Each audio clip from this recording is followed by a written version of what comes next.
დავით ხომერიკის საქმეზე დამდგარ განაჩენს პრემიერ-მინისტრი ეხმაურება ირაკლი კობახიძის განცხადებით გასული წლის ნოემბერ-დეკემბერში 1000-მდე ადამიანი მონაწილეობდა ძალადობრივ მოვლენებში, თუმცა მხოლოდ 30 პირია დაკავებული, რაც მისივე თქმით სასამართლოსა და გამოძიების მაღალი სტანდარტის მაჩვენებელია.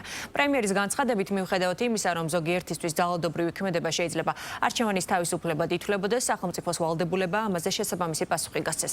მანამდე აღნიშნულ თემაზე განცხადება გააკეთა შალვა პაპუაშვილმა, რომელიც თვლის, რომ ხომერიკის საქმეზე გამოცხადებული განაჩენი კიდევ ერთხელ ადასტურებს ექსტრემიზმის იმ მასშტაბს, რომელიც შარშან საზოგადოებამ ძალადობრივი დემონსტრაციების დროს იხილა.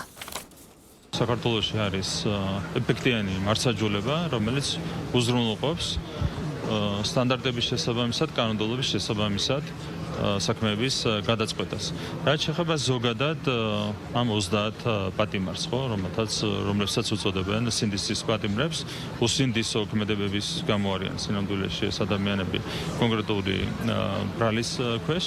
რაც შეეხება ამ ყველაფერს, 1000-მდე ადამიანი ძალადობდა ნოემბრის ბოლოს, დეკემბრის დასაწყისში გასულ წელს და ამ 1000-მდე ადამიანიდან მხოლოდ 30 არის დაკავებული, რაც მიანიშნებს მაღალ სტანდარტებს. სინამდვილეში საქართველოში არის მაღალი სტანდარტი, გამოძიების მაღალი სტანდარტი, სასამართლოს მაღალი სტანდარტი და სწორედ ამის გამო არის 3%-იანი მაჩვენებელი რეალურად. ხო, თქვენ გახსოვთ რა მასშტაბის ძალადობა ხორციელდებოდა გასული წლის ბოლოს და ამ მასშტაბის ძალადობის ფონზე მხოლოდ 30 პატიმარი მიანიშნებს სწორედ მაღალ სტანდარტზე. მათი უფლება სილა გააძლიერონ ვისაც უნდა, თუმცა სახელმწიფოს უფლებაა, რომ ამას გასცეს პასუხი და რა თქმა უნდა, ნებისმიერ ასეთ ქმედებას გაეცემა პასუხი კანონის მთელი სიმკაცრით. საქართველო არის სახელმწიფო.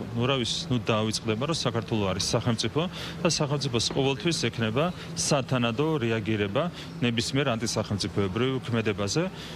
ეს არის ის რეალობა, რომელიც დადგა კონკრეტული პირების მიმართ.